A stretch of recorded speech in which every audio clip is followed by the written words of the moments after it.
أنفسنا ومن سيئات أعمالنا من يهده الله فلا مضل له ومن يضلله فلا هادي له وأشهد أن لا إله إلا الله وحده لا شريك له وأشهد أن محمدا عبده ورسوله أما بعد فإن خير الحديث كتاب الله وخير الهدي هدي محمد صلى الله عليه وسلم وشر الأمور محدثاتها وكل محدثة بدعة وكل بدعة ضلالة وكل ضلالة في النار اللهم صل على محمد وعلى آل محمد كما صليت على إبراهيم وعلى آل إبراهيم إنك حميد مجيد أعوذ بالله السميع العليم من الشيطان الرجيم بسم الله الرحمن الرحيم قل هذه سبيلي أدعو إلى الله على بصيرة أنا ومن اتبعني وسبحان الله وما أنا من المشركين۔ حمد و ثنا، درود و سلام کے بعد رمضان المبارک کا آج تیسرا خطبہ جمعۃ المبارکہ ہے، اور اللہ تعالیٰ کا شکر ہے کہ اللہ نے ہمیں آج تک رمضان کے 20 روزے رکھنے کی توفیق عطا فرمائی ہے۔ ہم اپنی زندگی میں جتنے بھی اعمال کرتے ہیں ان تمام اعمال کا مقصد ایک ہی ہے کہ ہمارا اللہ راضی ہو جائے، اور اس دنیا میں انسانوں کے بے شمار گروہ ہیں، اور ان تمام گروہوں میں سب سے بہترین گروہ وہ ہے جو مسلمانوں کا گروہ ہے، اور مسلمانوں میں سب سے بہترین لوگ وہ ہیں جو اللہ رب العزت کے فرمان بردار ہیں اور جنت کے متلاشی ہیں۔ رحمت عالم صلی اللہ علیہ وآلہ وسلم کا ارشاد گرامی ہے کہ مجھ سے پہلے بنی اسرائیل میں ان کے 72 کے قریب فرقے بنے، میری امت میں 73 فرقے ہوں گے، اور وہ تمام کے تمام جہنم میں چلے جائیں گے۔ ان میں سے ایک ہوگا جسے اللہ رب العزت جنت عطا فرمائے گا۔ وہ جنت میں جانے والے لوگ کون ہیں؟ رحمت عالم صلی اللہ علیہ وآلہ وسلم فرماتے ہیں وہ لوگ وہ ہیں، وہ اس راستے پر ہوں گے، ان کا طریقہ وہ طریقہ ہوگا جو طریقہ میرا ہے اور میرے صحابہ کا طریقہ ہے۔ رحمت عالم صلی اللہ علیہ وآلہ وسلم کا ارشاد گرامی ہے، ترکت فیکم امرین لن تضلوا ما تمسکتم بہما کتاب اللہ و سنتی، کہ یاد رکھیے گا گمراہی تمہارا اس وقت تک مقدر نہیں بن سکتی کہ جب تک تم 2 چیزوں کو تھامے رکھو گے جو میں تمہارے درمیان چھوڑ کے جا رہا ہوں۔ ایک اللہ کی کتاب ہے، ایک اس کے رسول کی سنت ہے۔ اب دنیا میں مسلمانوں کی بے شمار جماعتیں ہیں، اہل اسلام کے بے شمار گروہ ہیں، ان میں سے ہر ایک کا یہ گمان ہے کہ وہ جو بھی عمل کر رہا ہے وہ جنت میں جانے کے لیے کر رہا ہے، وہ جس راستے پر چل رہا ہے وہ جنت کا راستہ ہے۔ لیکن 1 منٹ رک کے راستے کا انتخاب کرنے سے پہلے، کسی راہ پر چڑھنے سے پہلے تحقیق کرنا، اس کے بارے میں جاننا کہ میں جس راستے کا انتخاب کر رہا ہوں، جن مسافروں کے ساتھ میں اپنے سفر کا آغاز کر رہا ہوں، کیا میں ان کے ساتھ چلتے ہوئے اپنی منزل مراد تک پہنچ جاؤں گا؟ اور منزل مراد کیا ہے؟ یہ رمضان المبارک کا مہینہ گزر رہا ہے، اس کے دنوں کے روزے رکھتے ہیں، رات کے قیام کرتے ہیں۔ جو بھی دن کو روزہ رکھتا ہے، رات کو قیام کرتا ہے، دن میں 5 نمازوں کی پابندی کرتا ہے، وہ بھی اور ان کے علاوہ جو روزے نہیں رکھتے، نہ رات کا قیام کرتے ہیں اور نہ ہی اس مہینے میں ان کو یہ توفیق حاصل ہوتی ہے کہ وہ اپنے اللہ کے سامنے دامن پھیلا کر اپنے اللہ سے اپنے گناہوں کی معافی مانگ لیں، ہیں وہ نام کے مسلمان۔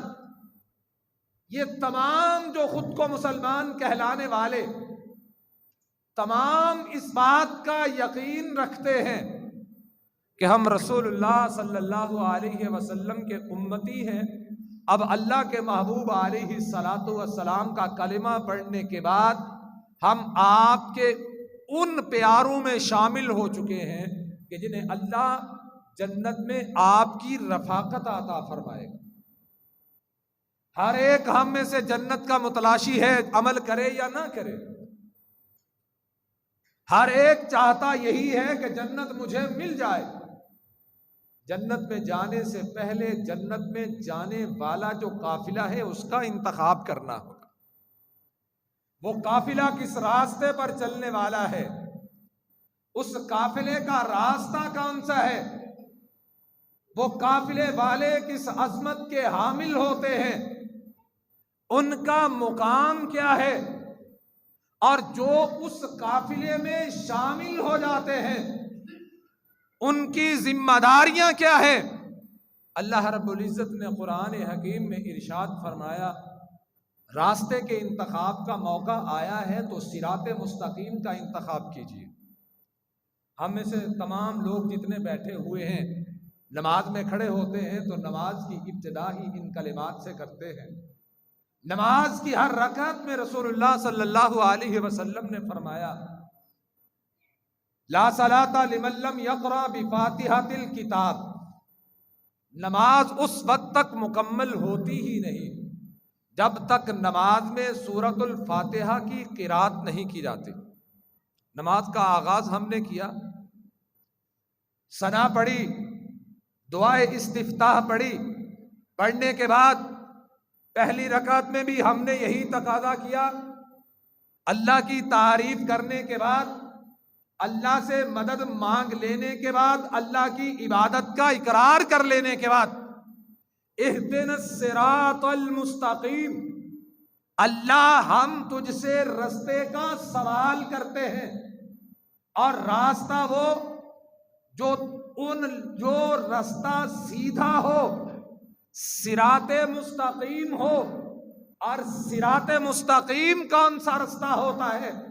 ان ھذا صراطی مستقیما، رسول اللہ صلی اللہ علیہ وسلم کو اللہ رب العزت نے حکم دیا کہ آپ ان سے یہ فرمائیے کہ یہ جو میرا راستہ ہے یہ سیدھا ہے، فاتبعوہ، تم اس راستے کی پیروی کر لو، جس راستے پر میں چل رہا ہوں، جس راستے کا انتخاب محمد الرسول اللہ صلی اللہ علیہ وسلم کے لیے اللہ رب العزت نے فرمایا ہے، اس راستے کا انتخاب تم بھی اپنے لیے کر لو۔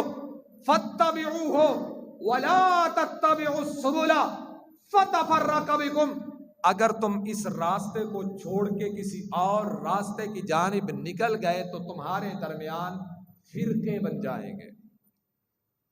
اور یہی وجہ ہے کہ آج اس امت میں، مسلمانوں میں ایک ایک فرقے میں آگے کئی کئی فرقے موجود ہیں۔ اس کی وجہ کیا ہے؟ کہ وجہ ان ھذا صراطی مستقیما فاتبعوہ ولا تتبعوا السبل فتفرق بکم۔ اور وہ راستہ کون سا راستہ ہے؟ جس راستے کو اللہ نے سیدھی راہ قرار دیا ہے۔ اور وہ کون لوگ ہیں جو آج بھی اس راستے پر گامزن ہیں؟ وہ کون سے لوگ ہیں جو آج بھی دعویٰ بھی کرتے ہیں اور عمل بھی کر کے دکھاتے ہیں؟ اللہ رب العزت نے قرآن حکیم میں ارشاد فرمایا، رسول اللہ صلی اللہ علیہ وسلم کو حکم دیا، قل ھذہ سبیلی ادعو الی اللہ، اے میرے پیغمبر علیہ الصلوۃ والسلام ان سے کہیے یہ جو میرا راستہ ہے، یہ راستہ وہ ہے جو صراط مستقیم ہے، اور صراط مستقیم وہ راستہ ہوتا ہے ادعو الی اللہ، میں تمہیں بلاتا ہوں اپنے اللہ کی طرف، تمہیں دعوت دیتا ہوں اللہ کی طرف، علی بصیرۃ، پوری بصیرت پر اور ہوش و حواس قائم رکھتے ہوئے، بالکل سمجھداری کے ساتھ، دانائی کے ساتھ، میں اس راستے کو سیدھا سمجھتا ہوں، میں اس راستے کو ہدایت والا سمجھتا ہوں، پھر تمہیں بھی یہ بات بتاتا ہوں اور اس کی دعوت دیتا ہوں، اس راستے پر چلنا شروع کر دو، ومن اتبعنی، جو میری پیروی کرتے ہیں وہ بھی اسی راستے کی طرف بلاتے ہیں۔ وسبحان اللہ، اور اللہ پاک ہے، اللہ کی تعریف اس کے شایان شان ہے، وما انا من المشرکین، اور میں مشرک نہیں ہوں، میں مشرکوں میں سے نہیں ہوں۔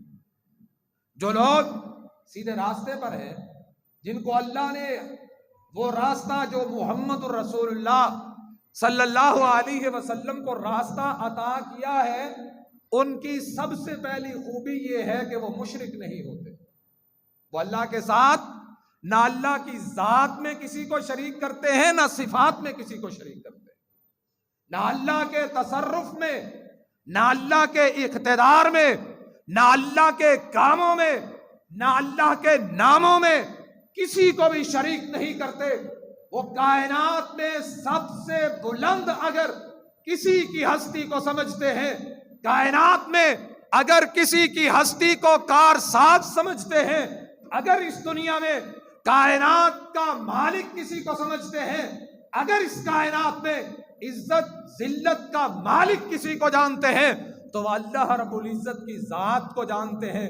اس کے علاوہ وہ اپنی پیشانی کو کسی اور کے سامنے جھکانا گوارا نہیں کرتے۔ وہ گروہ اگر اس کائنات میں اگر کوئی ہے تو وہ مسلک اہل حدیث کے ماننے والے ہیں، جو نہ اللہ کی ذات میں کسی کو شریک کرتے ہیں، نہ رسول اللہ کی ختم نبوت میں کسی کو شریک کرتے ہیں۔ اور پھر آئیے، جو راستہ سیدھا ہے وہ راستہ جناب محمد الرسول اللہ کا راستہ ہے، صلی اللہ علیہ وسلم کا راستہ ہے، اور وہی راستہ جنت میں جانے کا ضامن راستہ ہے۔ رسول اللہ صلی اللہ علیہ وآلہ وسلم کے پاس ایک شخص آیا، آ کے بیٹھا، رحمت عالم صلی اللہ علیہ وسلم سے تقاضا کرتا ہے، اے اللہ کے محبوب علیہ الصلاۃ والسلام، مجھے بتلائیے دین کیا ہے؟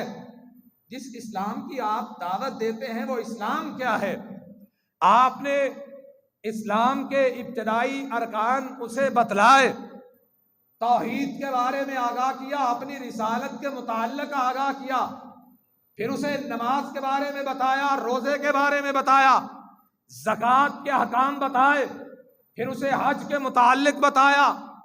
جب یہ ساری باتیں اس نے سن لی، کھڑا ہوا، کھڑا ہو کے کہا، اللہ کے محبوب علیہ الصلاۃ والسلام، کیا دین اسی چیز کا نام ہے؟ کہا ہاں، اسی بات کا نام اسلام ہے۔ پلٹ کے جا رہا ہے، کہا گواہ ہو جائیے، میں آپ پر اور آپ کے رب کی توحید پر، آپ کی ختم نبوت پر ایمان لے آیا ہوں۔ آپ نے جو کہا ہے اللہ کی قسم ہے، نہ میں اس میں اضافہ کروں گا نہ کمی کروں گا۔ اٹھا چل دیا، رسول اللہ صلی اللہ علیہ وسلم نے جاتے ہوئے اس کی پشت کو دیکھا، کہا یہ جو ابھی میری مجلس میں آیا تھا، ابھی تمہارے سامنے آ کے دین کے متعلق سوال کر رہا تھا، اقرار کر کے گیا ہے اگر کسی نے جنتی دیکھنا ہو اس پلٹ کر جانے والے کو دیکھ لو، اگر یہ اپنی بات پہ پکا رہا، میرے بتائے ہوئے دین میں نہ اس نے کمی کی نہ اس میں اضافہ کیا، اسی حالت میں مر گیا، عرش والا اللہ اسے جنت عطا فرما دے گا۔ کیا عطا کرے گا؟ جنت عطا کرے گا۔ اور یہی دعویٰ آج کے اس دور میں مسلک اہل حدیث کے ماننے والوں کا ہے، اور میں علی وجہ البصیرہ یہ بات کہہ سکتا ہوں کہ ہم اپنے دعوے میں سچے ہیں، نہ ہم اپنے رب کی توحید میں کسی کو شریک کرتے ہیں، نہ رحمت کائنات کی رسالت میں کسی کو شریک کرتے ہیں۔ اور رسول اللہ صلی اللہ علیہ وسلم نے ارشاد فرمایا قیامت کا دن ہوگا، لوگ محشر کے میدان میں جمع ہوں گے، کچھ لوگ آئیں گے جن کے جسم کے اعضاء اس بات کی نشاندہی کر رہے ہوں گے یہ مصطفیٰ کے سچے جانثار ہیں، یہ مومن اور مسلمانوں کا گروہ ہے، یہ وہ لوگ ہیں جو دن میں 5 نمازوں کی پابندی کرنے والے تھے۔ اور رسول اللہ صلی اللہ علیہ وسلم نے ارشاد فرمایا محشر کے میدان میں ہر نبی کے پاس حوض ہوگا، ہر نبی کو اللہ حوض عطا فرمائیں گے، ہر نبی کے لیے ایک حوض ہوگا، اللہ مجھے بھی ایک حوض عطا فرمائیں گے جس کا پانی دودھ سے زیادہ سفید ہوگا، جس کا پانی تمہارے دنیا میں پیدا ہونے والے اس شہد سے زیادہ میٹھا ہوگا، کارخانوں میں بننے والی اس برف سے زیادہ ٹھنڈا ہوگا۔ ایک مرتبہ جو اس پانی کو پی لے گا ہونٹوں سے لگا کے حلق کے نیچے انڈیل لے گا، کہا 50,000 سال تک نہ اس شخص کو پیاس لگے گی نہ بھوک لگے گی، اللہ محشر کی سختیوں میں اس کی حفاظت فرمائے گا۔ یہ آنے والے آئیں گے، کئی ایسے ہوں گے جن کو رحمت کائنات اپنے ہاتھوں کے چلو بنا بنا کے پلا رہے ہوں گے، کئی ایسے ہوں گے کہ جن کو پیالوں میں بھر بھر کر پلایا جا رہا ہوگا، ایک گروہ آئے گا جس کے وضو والے اعضاء چمک رہے ہوں گے، مومنوں والی نشانیاں پا کے آئے ہوں گے، آپ کے حوض پہ پہنچیں گے، یہاں پہنچنے سے پہلے ان کے درمیان اور رحمت کائنات کے درمیان دیوار کو حائل کر دیا جائے گا، آپ نگاہ رحمت کو اٹھا کے سوال کریں گے یہ کون لوگ ہیں، نشانیاں مومنوں والی ہے، باڑ کیوں لگا دی گئی، آنے کیوں نہیں دیا جا رہا؟ جواب ملے گا آقا ہیں تو تیرے، لیکن جب آپ دنیا کو چھوڑ کے اللہ کے مہمان بن گئے تھے، آپ جب دنیا کو چھوڑ آئے اللہ کے مہمان بن گئے تھے، یہ وہ تھے جنہیں آپ کی لائے ہوئے دین پر یقین نہ تھا، آپ کے لائے ہوئے دین پر یقین نہ تھا۔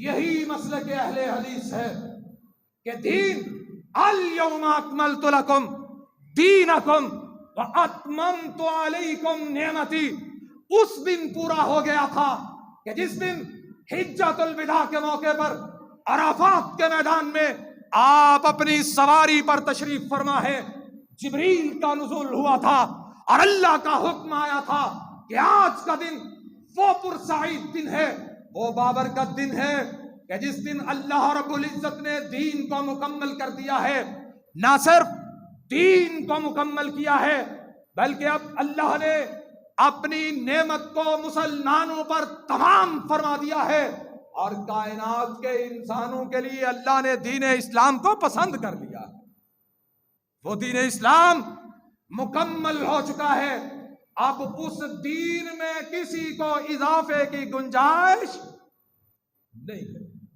اور جو اس دین میں اضافہ کرے گا دین کو مکمل نہ سمجھے گا، سمجھ لیجئے اس شخص نے اس بات پہ یقین ہی نہیں کیا، اسے اعتماد ہی نہیں کہ کائنات کے امام جو دین لے کے آئے تھے وہ مکمل ہو چکا ہے۔ اور سیدہ عائشہ صدیقہ ام المومنین رضی اللہ تعالی عنہا ارشاد فرماتی ہیں، من احدث فی امرنا ھذا، یہی مسلک اہل حدیث ہے، یہی اہل حدیث کی دعوت اور پکار ہے۔ من احدث فی امرنا ھذا، اگر اپنے اعمال کو محفوظ کرنا چاہتے ہو، اگر اپنے اعمال کو بچانا چاہتے ہو، رات کی پڑی ہوئی تہجدیں، دن کی پڑی ہوئی نمازیں اگر محفوظ رکھنا چاہتے ہو تو پھر آؤ رحمت کائنات صلی اللہ علیہ وسلم کے پیروکار بن جاؤ، پھر آپ کی ذات سے قدم آگے بڑھانے کی کوشش نہ کیجیے گا۔ اگر آپ کی ذات سے آگے قدم بڑھ گئے تو ماں جی ارشاد فرماتی ہیں کہ میرے آقا محمد الرسول اللہ صلی اللہ علیہ وسلم نے ارشاد فرمایا، من احدث فی امرنا ھذا، جس نے ہمارے اس معاملے میں، ہمارے اس دین میں، جس نے بھی کوئی نئی بات، کسی نئی بات کا اجرا کیا، کسی نئی بات کا آغاز کیا کہ وہ بات، جو بات رحمت عالم صلی اللہ علیہ وسلم نے کہی نہ تھی، کرنے کا حکم نہ دیا تھا، بعد میں آ کے اس نے کہا، اس کے بغیر تو دین مکمل ہی نہیں ہوتا، یہ کرو گے اللہ اتنا اجر عطا فرمائے گا۔ اس بات کو سمجھنا چاہتے ہو تو اس انداز سے بھی سمجھ سکتے ہو۔ مسجد میں دیکھا سیدنا ابو موسیٰ اشعری رحمۃ رضی اللہ تعالیٰ عنہ نے، کچھ لوگ مسجد میں بیٹھے ہوئے، دائرے بنا کے بیٹھے ہوئے، اب ان میں ایک بندہ بیٹھا ہوا، وہ ان سے کہہ رہا ہے یہ تمہارے ہاتھ میں کھجوروں کی گٹلیاں ہیں، یہ چھوٹے چھوٹے تمہارے ہاتھ میں یہ کنکریاں ہیں، ان پر اتنی دفعہ سبحان اللہ پڑھو، اتنی دفعہ الحمدللہ پڑھو، اتنی دفعہ اللہ اکبر کا ورد کرو۔ ابو موسیٰ اشعری رضی اللہ تعالی عنہ نے دیکھا، آپ فوراً سے واپس پلٹے، حضرت عبداللہ ابن مسعود رضی اللہ تعالی عنہ کے پاس جاتے ہیں۔ حضرت عبداللہ ابن مسعود رضی اللہ تعالی عنہ کو جا کے ان کے سامنے اس معاملے کو رکھتے ہیں کہ آج میں مسجد میں یہ معاملہ دیکھ کے آیا ہوں کہ لوگ جمع ہو کے بیٹھے ہیں، ایک ان کا لیڈر بیٹھا ہوا، ایک ان کا پیشوا بن کے بیٹھا ہوا، امام بن کے بیٹھا ہوا ہے، جو ان سے یہ بات کرتا ہے اتنی دفعہ سبحان اللہ پڑھو، اتنی دفعہ الحمدللہ پڑھو، اتنی دفعہ اللہ اکبر پڑھو، اتنی دفعہ فلاں ذکر کرو، فلاں ذکر کرو۔ حضرت عبداللہ ابن مسعود فرماتے ہیں اسے دین روکا کیوں نہیں؟ وہ کہنے لگے میں آپ سے پوچھنے آیا ہوں، میں آپ سے پوچھنے آیا تھا۔ کہا مجھے لے چلو، ان کے پاس پہنچے، ان کے سر پہ کھڑے ہو کے کہا کیا کر رہے ہو؟ جواب ملا ہم اللہ کا ذکر کرنا چاہتے ہیں، اللہ کے ذکر کو گن گن کر رہے ہیں۔ اور عبداللہ ابن مسعود کے الفاظ سنیے، یہی مسلک اہل حدیث۔ اور یہ بھی بات سن لیجئے، آج بار بار میں اس خطبے میں مسلک اہل حدیث کی بات کیوں کر رہا؟ صرف اس لیے کہ بتانا چاہتا ہوں کہ دنیا میں رہتے ہوئے ایک کام کیجئے، نماز میں اہدنا الصراط المستقیم پڑھتے ہو، حق بنتا ہے نماز کا سلام پھیر کے باہر نکلو۔ جس طرح بازار میں جا کے اس دنیا کے سودے خریدنے کے لیے تحقیق کرتے ہو، کبھی مسلک بھی پرکھ لیا کرو، کبھی راہ بھی دیکھ لیا کرو، لوگوں کو بھی پرکھ لیا کرو، کیا جس راہ پر یہ چل رہے ہیں مدینے والے کی بھی ہے بھی کہ نہیں؟ اور مدینے والے کا راستہ کیا ہے؟ حضرت عبداللہ ابن مسعود رضی اللہ تعالیٰ عنہ فرماتے ہیں ابھی تو میرے آقا کے وہ کپڑے بھی پرانے نہیں ہوئے جو آپ اپنی وراثت میں چھوڑ کے اللہ کو پیارے ہوئے، اور تم نے اس کے دین میں اضافے کرنے بھی شروع کر دیے۔ کیوں کہا یہ بات؟ کیا عمل اچھا نہیں تھا؟ عمل اتنا پیارا کہ کنکریوں پر سبحان اللہ گنو، کنکریوں پر الحمدللہ گنو، کنکریوں پر اللہ اکبر گنو، کنکریوں پر اللہ کی بڑائی بیان کرو، کنکریوں پر اللہ کی کبریائی کو بیان کرو۔ عمل پیارا ہے، لیکن صحابی نے جو سمجھا، اور یہ عبداللہ ابن مسعود کوئی عام صحابی نہیں، چھوٹے سے قد کے تھے۔ کسی نے ان کے متعلق کہا تیز ہوا آ رہی ہے، عبداللہ درخت پہ چڑھے ہوئے، کہیں ایسا نہ ہو ہوا کے جھونکے کے ساتھ عبداللہ اڑ نہ جائے۔ پتہ ہے رسول اللہ نے کیا ارشاد فرمایا تھا صلی اللہ علیہ وسلم؟ آپ نے فرمایا تم عبداللہ کا مقام کیا جانو؟ یہ عبداللہ ابن مسعود وہ ہے، اس کی پنڈلیوں کی بات کرتے ہو، اس کی پتلی ٹانگوں کی بات کرتے ہو، ایک طرف مدینے کے کنارے میں کھڑا احد رکھ دیا جائے، دوسرے پلڑے میں نیکی کی راہوں میں، علم کی راہوں میں، سنت کی راہوں میں چلنے والی عبداللہ ابن مسعود کی ان ٹانگوں کو رکھ دیا جائے، احد بھی ان کا مقابلہ نہیں کر سکتا۔ وہ عبداللہ ابن مسعود رضی اللہ تعالیٰ عنہ کہا تم چاہتے تو اپنے گناہ بھی شمار کر سکتے تھے، تم چاہتے اپنی خامیاں شمار کر سکتے تھے، تم نے یہ کام جو کیا ہے میرے نبی کے دین میں اضافہ ہے۔ اور یہی بات ہم کرتے ہیں کہ دین کے معاملات آج ہم اپنی مسجد کے میناروں سے سپیکر کے سامنے کھڑا ہو کے ہماری مسجد میں کیوں نہیں کہا جاتا حضرات سحری کا وقت ختم ہو چکا ہے، کھانا پینا بند کر دو؟ کہنے پہ کرایہ لگ رہا ہے، بولو کہنے پر کرایہ لگتا ہے؟ کوئی رینٹ نہیں ہے، کوئی ٹیکس نہیں ہے۔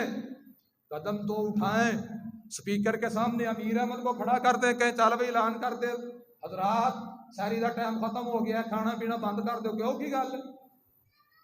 جنوں بھی بولنا ہوتا انہوں سپیکر اگے کھڑا کر دو، کہہ لگے گا۔ ہم کہتے کیوں نہیں؟ کبھی سوچا آپ نے ہم کیوں نہیں کہتے؟ کیا ہمیں یہ الفاظ کہتے ہوئے موت پڑتی ہے؟ ہم اس لیے نہیں کہتے کہ جس کو ہم نے اپنا مرشد مانا ہوا ہے، جس کو ہم نے اپنا پیشوا مانا ہوا ہے، جس کو ہم نے اپنا مقتدا مانا ہوا ہے، ہمارے اس آقا مصطفیٰ نے اس کا حکم نہیں دیا۔ سنت کیا ہے؟ کہا جب عبداللہ ابن ام مکتوم اذان دیا کرے اس کی اذان کے ساتھ کھایا کرو، پیا کرو، جب بلال کی اذان سنا کرو اذان کے ساتھ سحری کو ختم کر دیا کرو۔ کیا مطلب ہے؟ تمہاری سحری اذان کے ساتھ ختم ہوگی اور تمہاری افطاری بھی اذان کے ساتھ ہوگی۔ سحری اور افطاری کس کے ساتھ ہوگی؟ اذان کے ساتھ۔ اور یہی وجہ ہے کبھی ہم نے اپنی مسجد میں یہ اعلان نہیں کیا کہ حضرات افطاری کا وقت ہو چکا ہے، روزہ افطار کر لیجیے۔ ہم سنت کو اپناتے ہیں، ہم اذان کہتے ہیں، اذان میں اس بات کا اعلان کرتے ہیں آئیے جو سنت کے مطابق روزہ کھولنے والے ہیں ان کے لیے اذان ہے، اذان کے ساتھ روزہ کھول لیں۔ یہی محمد الرسول اللہ کا طریقہ ہے صلی اللہ علیہ وسلم۔ اور رسول اللہ صلی اللہ علیہ وسلم نے ارشاد فرمایا سارے لوگ آئیں گے، اب ان کے درمیان دیوار لگا دی گئی، میں پوچھوں گا یہ لوگ کون ہیں؟ مجھے بتلایا جائے گا یہ تمہاری امت کے وہ لوگ ہیں جنہوں نے تو تیری نبوت پر یقین نہ کیا تھا، جنہوں نے رب کے قرآن کو مانا نہ تھا۔ اور اللہ نے کیا کہا ہے؟ یا ایھا الذین آمنوا، ان کو کہا ہے جن کے 73 فرقے بننے ہیں، ان کو کہا ہے جن کے 73 میں سے ایک نے جنت میں جانا ہے، ان کو مخاطب کیا، کہا ایمان والو سنو، اطیعوا اللہ و اطیعوا الرسول، بات ماننی ہے اللہ کی ماننی ہے یا اللہ کے رسول کی ماننی ہے؟ بات کس کی ماننی ہے؟ اللہ کی ماننی ہے یا رسول اللہ کی ماننی ہے؟ وَإِن تَنَازَعْتُمْ فِي شَيْءٍ، اور آگے کا اولی الامر ہے، اور ان کی ماننی ہے جو تم میں سے اولی الامر ہیں۔ اولی الامر بھی لوگوں کے اپنے اپنے ہیں۔ کسی نے کہا اولی الامر سے مراد آئمہ فقہا ہے، کسی نے کہا اولی الامر سے مراد والی امر ہے، وقت کے حکمران ہے۔ میں نے کہا تم سب کی باتیں ٹھیک ہیں، علماء کو بھی مان لیا وہ اولی الامر ہے، حکمرانوں کو بھی مان لیا وہ اولی الامر ہے۔ کہا بھائی وہ اولی الامر ان کی بات کو بھی ماننا ہے۔ اگلی بات نوٹ کیجئے، کہا ان تنازعتم فی شیء، اگر تمہارا کسی معاملے میں جھگڑا ہو جائے، تمہارا کسی معاملے میں کیا ہو جائے؟ جھگڑا ہو جائے۔ جھگڑا کس کے ساتھ ہونا ہے؟ اللہ اور اس کے رسول کے ساتھ، اولی الامر کے ساتھ۔ وہ علماء بھی ہو سکتے ہیں، مفتیان بھی ہو سکتے ہیں، وہ وقت کا وزیر اعظم اور صدر بھی ہو سکتا ہے۔ کہا تمہارا ان کے ساتھ جھگڑا ہو سکتا ہے۔ جب ان کے ساتھ جھگڑا ہو جائے تو پھر کیا کرنا ہے؟ یہی میرا مسلک ہے، یہی دعوت اہل حدیث ہے۔ فردوہ الی اللہ والرسول، پھر بات کو اٹھائیے، اپنے فیصلے کو لیجئے، اللہ کے سامنے پیش کر دیجئے، رسول اللہ کے سامنے پیش کر دیجئے۔ اور جو دین رسول اللہ ہمیں دے کے گئے ہیں شریعت کی صورت میں، کتاب اللہ کی صورت میں، اپنی حدیث کی صورت میں، وہ دین مکمل ہے، قیامت تک کے انسانوں کے لیے ہدایت کا ذریعہ ہے۔ اسی معاملے میں آپ کو کوئی بھی مسئلہ ہے، آئیے کوئی کتاب و سنت کے پاس، اور یہی وہ راستہ ہے جو راستہ جنت کی طرف جاتا ہے، یہی وہ راستہ ہے جو کامیابی کی طرف جاتا ہے۔ یاد رکھیے، عمل چاہے بہت پہاڑ کے برابر کیے ہوئے ہوں گے، اس سے بھی بڑھ کے زمین کے تمام کونے اعمال سے بھر کے بندہ اللہ کے پاس پہنچ جائے، اور وہ سارے کے سارے اعمال ان کی قدر اللہ کے سامنے ہوا میں اڑتے ہوئے ذرات کے برابر بھی نہ ہوگی۔ کیوں؟ وجہ کیا ہے؟ وجہ یہ ہے، اگر عمل رحمت عالم کی سنت کے مطابق نہ ہوئے، اگر اعمال اللہ کے محبوب کے طریقے کے مطابق نہ ہوئے، وہ سارے کے سارے اعمال اللہ بے وزن کر ڈالے گا۔ اور اگر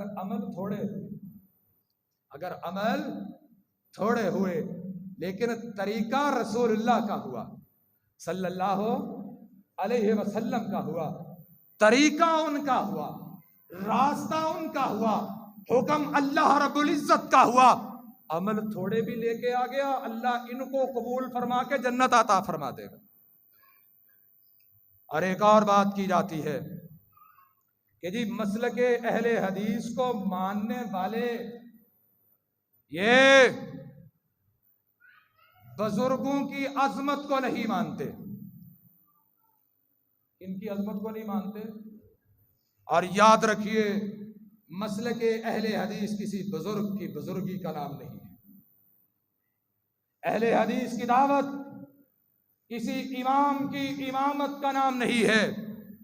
اہل حدیث کی پکار کسی بڑے کی جانب نہیں ہے۔ اہل حدیث اگر بلاتے ہیں یا اللہ کی طرف بلاتے ہیں یا رسول اللہ کی طرف بلاتے ہیں، اس کے علاوہ کوئی تیسری ہستی اس کائنات میں ہے ہی نہیں۔ اور رہی بات بزرگوں کی، کوئی لاؤ تو صحیح، وہ کون سا بزرگ ہے جسے ہم تسلیم نہیں کرتے؟ ہم تو آپ کو بھی مانتے ہیں، آپ منوائیں اپنے آپ کو، ہم سب کو مانتے ہیں، جو اس دنیا میں آیا ہم اسے مانتے ہیں۔ اور رہی بات مان کر حکم مان لیا جائے، فیصلہ سازی کا اختیار دیا جائے، تو وہ اختیار ہمارے اللہ نے جناب محمد الرسول اللہ صلی اللہ علیہ وسلم کے ہاتھ میں دیا ہے، یہ اختیار ہم کسی اور کو دینے کے لیے تیار نہیں ہے۔ یہی مسئلہ کیا ہے حدیث، اور ہماری دعوت، ہماری پکار، اگر بات کی جائے بزرگوں کی، اماموں کی، کبھی آپ اس منبر سے یہ نہیں سنیں گے کہ ہمارے فلاں کی پیروی کر دو۔ اور مزے کی بات، جن لوگوں نے سنی ہے انہوں نے سنی ہے، جنہوں نے نہیں سنی ان کو سنائے دیتا ہوں۔ حضرت صاحب تشریف لے آئے ہمارے پاس، مسئلہ تھا ترجیح والی اذان کا، ترجیح والی دوہری اذان۔ یہ ہمارے انجینئر محسن خان صاحب کبھی کبھی زور کی اذان بھی دے دیتے ہیں، دوہری، عصر کی بھی دے دیتے ہیں، مغرب کی بھی دے دیتے ہیں۔ اللہ ان کی سنت کے ساتھ محبت قبول فرمائے۔ دوہری اذان سے مراد کہ جب مؤذن کہے اشہد ان لا الہ الا اللہ 2 دفعہ کہا، پھر کہا اشہد ان محمد رسول اللہ، 2 دفعہ وہ کہا، 2 دفعہ یہ کہا، آگے نہیں بڑھا، پھر واپس آ گیا، پھر 2 مرتبہ اشہد ان لا الہ الا اللہ کہا، پھر 2 مرتبہ اشہد ان محمد رسول اللہ کہا، پھر حی علی الصلاۃ، حی علی الفلاح، اسی روٹین سے کہہ دیا، اذان مکمل ہو گئی۔ حضرت تشریف لائے، سوال لے کے آئے کہ مجھے بتلائیے آپ یہ اذان جس طریقے سے کہتے ہیں اس کی دلیل کیا ہے؟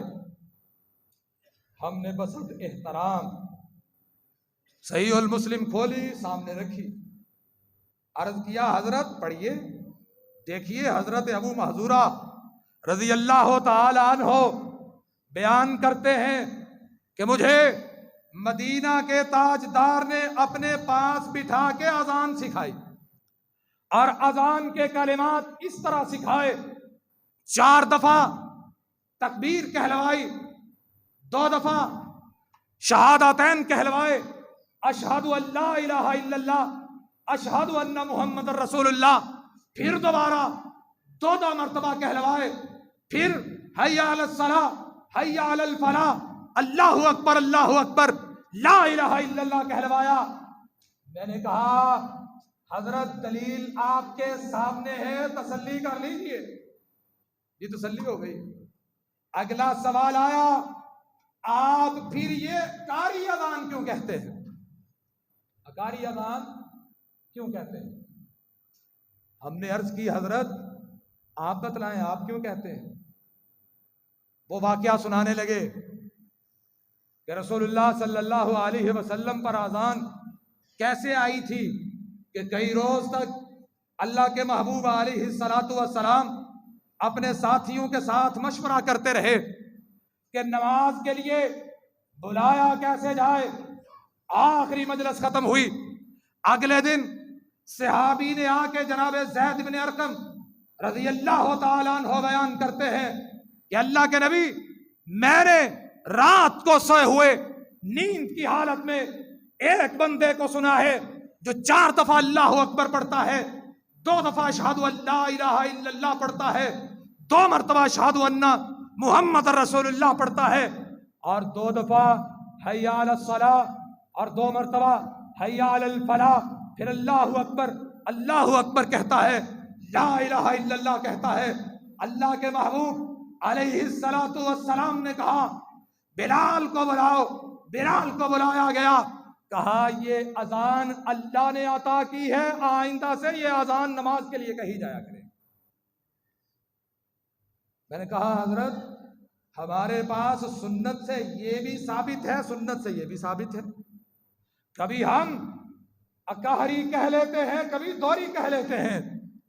حضرت جی کبھی آپ بھی آزما کے دیکھیے، جائیے اپنی مسجد میں دوہری اذان کہہ کے دکھائیے تو صحیح، سنت سے محبت کا حق ادا ہو جائے گا۔ سنت سے محبت کا نام مسلک اہل حدیث ہے، اور یہ بات پورے وثوق سے میں کہتا ہوں کہ میں جس راستے پر چل رہا ہوں، جس راستے کو میں نے اپنایا ہوا ہے، وہ راستہ وہی راستہ ہے جو ابو بکر صدیق کا راستہ تھا، وہ راستہ وہی راستہ ہے جو فاروق اعظم کا راستہ تھا، وہ راستہ وہی راستہ ہے جو جو ذوالنورین کا راستہ تھا، حیدر کرار کا راستہ تھا رضی اللہ تعالی عنہم۔ میرے مسلک کی بات سنتے ہو؟ جب میں نے کہا اہدنا الصراط المستقیم، پانچوں نمازوں میں کہا، پھر میرا حق بنتا تھا میں صراط مستقیم کو تلاش کروں۔ آپ کا بھی حق بنتا ہے صراط مستقیم کو تلاش کرے۔ وہ مسلمان ہی کیا مسلمان ہے جو نماز پڑھے، نماز میں کہے اہدنا الصراط المستقیم، پھر صراط مستقیم کو تلاش ہی نہ کرے۔ تلاش کیجئے صراط مستقیم کو، صراط مستقیم پر آئیے، اور صراط مستقیم وہی ہو سکتا ہے جو اللہ نے دیا ہے، جو رسول اللہ نے دیا ہے۔ اور رسول اللہ صلی اللہ علیہ وسلم کو اللہ نے حکم دیا، محبوب آپ فرمائیے ان کنتم تحبون اللہ، اگر تم اللہ کے محبوب بننا چاہتے ہو، اللہ کے پیارے بننا چاہتے ہو، اللہ کے مقرب بننا چاہتے ہو۔ اگر اللہ کے پیاروں کی بات کی جائے تو پیارے ہمارے پاس کم تو نہیں، ہم بھی کرامتوں کے چورن بیچ بیچ کے اپنی روٹی روزی چلا سکتے ہیں، لیکن ہم ایسا کرتے کیوں نہیں؟ کبھی آپ نے سنا ہو یہاں پر کرامتیں سنائی ہو، میرے فلاں بزرگ نے یہ کہا تھا، اور بزرگوں کی بات آئی ہے تو کس بزرگ کی بات آپ کو سناؤں؟ ایک بزرگ کی بات سنیے، ثناء اللہ امرتسری رحمت اللہ علیہ، جنہیں شیخ الاسلام کا لقب اس کے ادارے والوں نے نہیں دیا تھا، اس کے مکتبے کے ملازموں نے نہیں دیا تھا، شیخ الاسلام کا لقب اس بر صغیر کے تمام مکاتب فکر کے بڑے بڑے علماء نے دیا تھا، اور جنہیں فاتح قادیان کہا تھا وہ شیخ الاسلام ثناء اللہ امرتسری کی بات کر لیتے ہیں۔ شیخ الاسلام مولانا ثناء اللہ امرتسری کے بارے میں علامہ رشید رضا مصری نے لکھا، کہا شیخ الاسلام ثناء اللہ امرتسری کے مقام کو تم کیا سمجھو، تم کیا جانو؟ بر صغیر میں جتنے بھی اس دور میں فتنے تھے، جتنے بھی اسلام کے مخالف گروہ تھے، تمام کو کھڑا کر لو اور ہر ایک کا ایک ایک نمائندہ سامنے کھڑا کر دیا جائے، اور ایک طرف ثناء اللہ امرتسری کو کھڑا کر دیا جائے، اور ان کو فری ہینڈ کر دیا جائے کہ جس کا جو جی چاہتا ہے اس کو سوال کرو جواب ملے گا۔ اور اللہ نے ثناء اللہ امرتسری کو اتنی صلاحیت عطا کی تھی کہ جو بھی ان پر سوال کرتا وہ اس کا جواب دلائل کے ساتھ دینے کا ملکہ رکھتے تھے۔ اور وہ شیخ الاسلام ثناء اللہ امرتسری کہ مرزا غلام احمد قادیانی، جس کا آخری فیصلے کے نام سے خط آج بھی تاریخ کی کتابوں میں محفوظ ہے، قادیانی بھی آخری فیصلے سے انکار نہیں کر سکتے۔ آخری فیصلے کے نام پہ اگر بر صغیر میں کسی عالم دین کو مرزا قادیانی نے تنگ آ کے خط لکھا تھا، وہ کوئی اور نہ تھا، وہ اہل حدیث کا سر خیل علامہ ثناء اللہ امرتسری تھا رحمت اللہ علیہ۔ لیکن اس کے باوجود ہم نے کبھی نہیں کہا آؤ اگر بخشش چاہتے ہو تو ہمارے سلسلہ ثنائیہ کے بیعت ہو جائیے۔ ہم کہتے ہیں بخشش چاہتے ہو مدینہ کے تاجدار کا کلمہ پڑھ کے ان کے وفادار بن جائیے۔ اور اکثر لوگ ہم سے سوال کرتے ہیں، حضرت جی ایک بندہ میرے ساتھ سفر کر رہا تھا ٹرین میں، فیصل آباد سے کراچی کا سفر تھا، چاولوں کا تاجر تھا۔ سفر میں اب بندہ ایک دوسرے کے ساتھ گفتگو تو کرتا ہے سفر کٹنے کے لیے، میرے ساتھ اس کی گفتگو شروع ہوئی، مجھ سے پوچھنے لگا، باتیں چلتی رہی دین کی دنیا کی، آخر پہ کہنے لگا حضرت جی بڑے پہنچے لگ رہے ہو۔ میں نے کہا یہ اللہ کا فضل ہے، اللہ کے دین کا علم ہے، پہنچنا ہم نے کہا ہے، دعا کرو ہم جنت میں پہنچ جائیں۔ ہم پہنچنے کے بھی لالچ نہیں دیتے، بات قولوا قولا سدیدا، سیدھی بات ہے، کھری بات ہے، مسلک اہل حدیث ہے۔ عمل کرو گے تو نجات ہوگی، عمل نہ ہوا تو نجات ناممکن ہے۔ وفا کرو گے تو نجات ہوگی، اور وفا مدینہ کے تاجدار کے ساتھ ہوگی تو نجات تبھی ہوگی۔ کہنے لگا معرفتیاں گلاں کرتے ہو، ایسی باتیں وہ لوگ کرتے ہیں جن کے مرشد بھارے ہوتے ہیں، تہاڈا مرشد کیڑا ہے؟ میں نے کہا آپ کے مرشد کون ہیں؟ کہنے لگے میں سوچ رہا ہوں کسی ہستی کی بیعت ہو جاؤں، کسی ہستی کی بیعت ہو جاؤں۔ میں نے کہا پھر سنو، مجھ سے سنا ہے بیعت کس کی ہو؟ جب میں نے کلمہ پڑھ لیا تھا لا الہ الا اللہ محمد الرسول اللہ، حضرات کبھی زندگی میں موقع ملے اپنے اپنے فرقے اور اپنے اپنے مسلک کا توق ہٹا کے اپنے اپنے بزرگوں کی بزرگی کو سلام کر کے، کسی ایک بزرگ کی عظمت میں کمی کے قائل نہیں ہیں ہم، ہر بزرگ کی شان اپنی جگہ پہ واضح ہے، اور بزرگوں کی بات کی جائے امام ابو حنیفہ رحمت اللہ علیہ سے بڑھ کر بھی کوئی بزرگ ہو سکتا ہے؟ جنہیں ان کے ماننے والے امام اعظم کہتے ہیں، اور ہم صرف امام ابو حنیفہ کی بات نہیں کرتے، ہم کہتے ہیں آؤ امام مالک کو بھی تسلیم کرو، آؤ امام احمد ابن حنبل کو بھی تسلیم کرو، آؤ امام شافعی کو بھی مانو، امام جعفر صادق کو بھی مانو، امام تقی امام نقی کو بھی مانو، جو بھی دنیا سے اللہ کے نیک بندے ہو گزرے ہیں ان سب کو تسلیم کرو، اور تسلیم کرو ویسے کرو جیسے انہوں نے تسلیم کرنے کا کہا ہے۔ اور ہو ہی نہیں سکتا کہ وہ دنیا سے جائیں اور ہمیں یہ کہہ کے جائیں کہ میں دنیا سے چلا جاؤں، تم اپنے بات اپنے ماننے والوں میں میرے نام کا چورن بیچتے رہو کہ ہمارے امام صاحب نے نہیں کہا لہذا ہم عمل نہیں کریں گے۔ امام ابو حنیفہ رحمت اللہ علیہ فرماتے ہیں، اپنے شاگردوں سے کہا، اپنے ساتھیوں سے کہا سنو، صحیح حدیث ہو اور سامنے ابو حنیفہ کا قول ہو، کہا صحیح حدیث کو نہ چھوڑنا، مدینہ کے تاجدار کے فرمان کو نہ چھوڑنا، میری بات چھوٹتی ہے چھوٹ جانے دو، کیوں؟ آپ کی بات وہ بات ہے جس بات کی وجہ سے قیامت کے روز اللہ تمہیں جنت کا داخلہ عطا فرمائے۔ یہ ہے مسلک اہل حدیث۔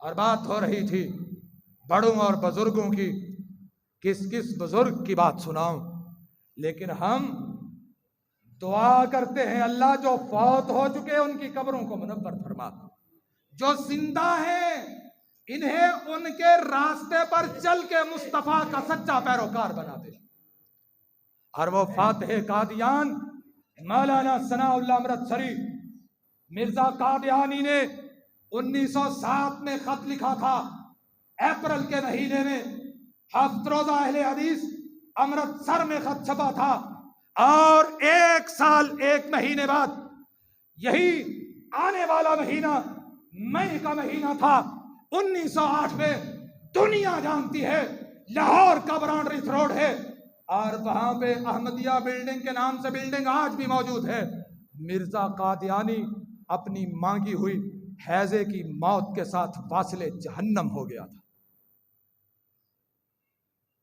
اور اس سے بڑھ کر بھی کوئی کرامت ہو سکتی ہے کہ مولانا ثناء اللہ امرتسری 1 سال نہیں 2 سال نہیں پورے 40 سال اس کے بعد زندہ رہے، امرتسر میں فوت نہیں ہوئے۔ آپ کی رحلت 1948 میں سرگودا میں ہوئی ہے، آپ کی قبر آج بھی موجود ہے، اور یہی مسلک اہل حدیث ہے کہ حضرت علی رضی اللہ تعالیٰ عنہ نے اپنے غلام سے کہا تھا کہ میں تیری وہ ڈیوٹی لگا رہا ہوں۔ کبھی آپ نے دیکھا بھابھیوں کی قبریں پکی ہوتی ہیں؟ ہمارا دل نہیں کرتا، ہمیں اپنے باپ دادا سے پیار نہیں؟ بولو کسی پیار ہے کہ نہیں؟ ہمارا جی نہیں چاہتا کہ ہم ان کی قبروں پر اینٹیں لگائیں، ٹائلیں اور پتھر لگائیں، ہم لگاتے کیوں نہیں؟ ہم اپنے بزرگوں کی قبروں کو پکا کرتے کیوں نہیں؟ ہم اپنے بزرگوں کی قبروں پہ کتبے کیوں نہیں لگاتے؟ ہمارے سامنے سنت ہے رسول اللہ کی کہ کائنات کے امام نے فرمایا تھا، اور علی نے وہ حدیث اپنے پلے سے باندھ لی تھی رضی اللہ تعالیٰ عنہ۔ اپنے غلام سے کہا میں تیری ڈیوٹی وہی لگا رہا ہوں جو مدینہ کے تاجدار نے میری لگائی تھی۔ ڈیوٹی کیا تھی؟ جہاں پہ تصویر دیکھے اسے مٹا ڈال، اور جہاں پہ قبر زمین سے بلند دیکھے اسے برابر کر دے۔ اور یہی وجہ ہے اتنی بڑی شخصیت ہماری، اتنے بڑے بزرگ کہ جن کی بزرگی پہ ناز کیا جائے تو کم نہیں، لیکن ہم نے کیا کہا؟ ثناء اللہ امرتسری رحمت اللہ علیہ مجاہد ختم نبوت تھے، ثناء اللہ امرتسری شیخ الاسلام تھے، سب کچھ تھے، لیکن شارع اسلام محمد الرسول اللہ کے مقابلے کے نہ تھے صلی اللہ علیہ وسلم۔ کائنات میں قیامت کی دیواروں تک اگر کلمہ پڑا ہے تو محمد الرسول اللہ کا پڑا ہے۔ عظمت بھی مانیں گے تو انہی کی مانیں گے، پرستش بھی کریں گے تو عرش والے اللہ کی کریں گے۔ ہم اپنے بزرگوں کی قبریں بیچ بیچ کے نہیں کھائیں گے۔ اس لیے آج بھی مولانا ثناء اللہ امرتسری ہوں یا کوئی بھی ہمارا بزرگ ہو، کوئی بھی ہمارا بڑا ہو، گزر چکا ہو، پورا پاکستان پھریے، پوری کائنات میں پھیلے ہوئے اہل حدیثوں کو دیکھیے، کہیں تمہیں ان کی قبر پکی نظر نہیں آئے گی۔ کیوں؟ وجہ کیا ہے؟ وجہ یہ ہے کہ رسول اللہ کی سنت نہیں ہے صلی اللہ علیہ وسلم۔ اور یہی وہ دولت ہے کہ قیامت کا دن ہوگا، ہم اللہ کے حضور آئیں گے، اور وہ روز ایسا روز ہوگا یوم ندعو کل اناس بامامہم، ہر گروہ، ہر بندہ اس روز اپنے امام کے ساتھ آئے گا۔ اس آیت میں آگے جا کے وضاحت ہوتی ہے، کتاب ہوگی، نامہ اعمال کے ساتھ آئے گا، دیگر مقامات کو ملائے۔ اس کا مفہوم یہ بھی بنتا ہے ہر شخص آئے گا، اپنے امام کے ساتھ آئے گا، اپنے مرشد کے ساتھ آئے گا۔ اور جنہوں نے مرشد محمد الرسول اللہ صلی اللہ علیہ وسلم کو بنا لیا، ان کے مقدر کے کیا کہنے۔ اور جنہوں نے اس مرشد کو چھوڑ دیا، کہ جس مرشد کو اللہ نے کائنات والوں کے لیے مرشد بنایا، کہ جس کے بارے میں کہا ان کنتم تحبون اللہ، یہ رمضان کے روزے اللہ کے محبوب بننے کے لیے رکھتے ہیں نا۔ کیوں جی؟ کوئی وہابی ہے، کوئی سنی ہے، کوئی دیوبندی ہے، کوئی شیعہ ہے، ہر مسلمان روزہ رکھتا ہے، کیوں؟ وہ اللہ کا محبوب بننے کے لیے رکھتے ہیں نا۔ رات کو کوئی 20 تراویح پڑھ رہا ہے، کوئی 8 پڑھ رہا ہے، کس لیے؟ اللہ کا محبوب بننے کے لیے۔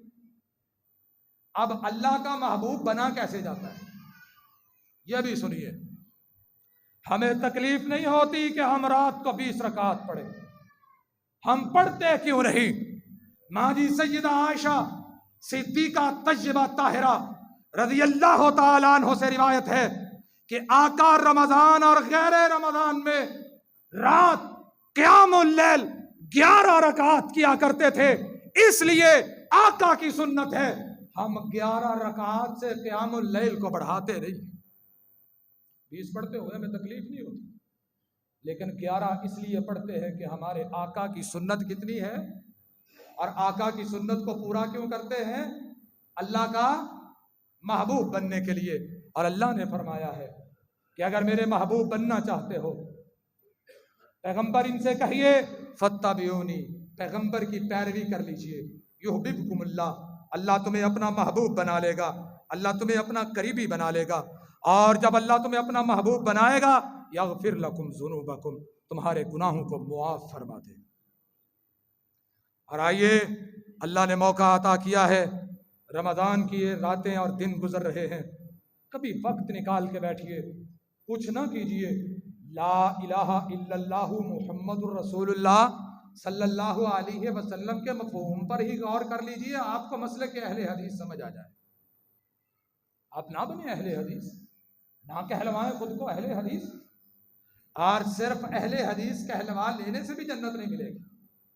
یہ تو ایک صفاتی نام ہے، جس کی نسبت بریلی کی جانب ہوئی وہ بریلوی ہو گیا، جس کی نسبت دیوبند کی جانب ہوئی وہ دیوبندی ہو گیا، جس کی نسبت سیالکوٹ کی جانب ہوئی وہ سیالکوٹی ہو گیا، جس کی نسبت فیصل آباد کی طرف ہوئی وہ فیصل آبادی ہو گیا، جس کی نسبت مکے کی جانب ہوئی وہ مکی ہو گیا، جس کی نسبت مدینہ کی جانب ہوئی وہ مدنی ہو گیا، جس کی نسبت کوفہ اور بصرہ کی طرف ہوئی وہ کوفی اور بصری ہو گیا۔ ان تمام میں سب سے بہترین وہ ہے جس کی نسبت اللہ کے دین کی طرف ہو گئی، رب کے قرآن کی طرف ہوئی یا مدینے والے کے فرمان کی طرف ہوئی۔ بہتر وہی ہے کہ ہوتے ہوئے مصطفیٰ کی گفتار مت دیکھ کسی اور کا قول و کردار، کیوں؟ آپ کا کردار ہمارے لیے نجات کا ذریعہ ہے۔ کلمے کے مفہوم پر غور کر لیجئے، آپ کو دنیا میں پھیلی ہوئی فرقہ بندی سمجھ میں آ جائے، ٹوٹ جائیں گے فرقے، ٹوٹ جائیں گی گروہ بندیاں، کہ جب مسلمان کلمے کے مفہوم کو سمجھ لے گا۔ افسوس یہ ہے کہ آج ہم کلمے سے بھی دور ہو چکے ہیں۔ لا الہ الا اللہ محمد رسول اللہ، کتنے حصے ہیں کلمے کے؟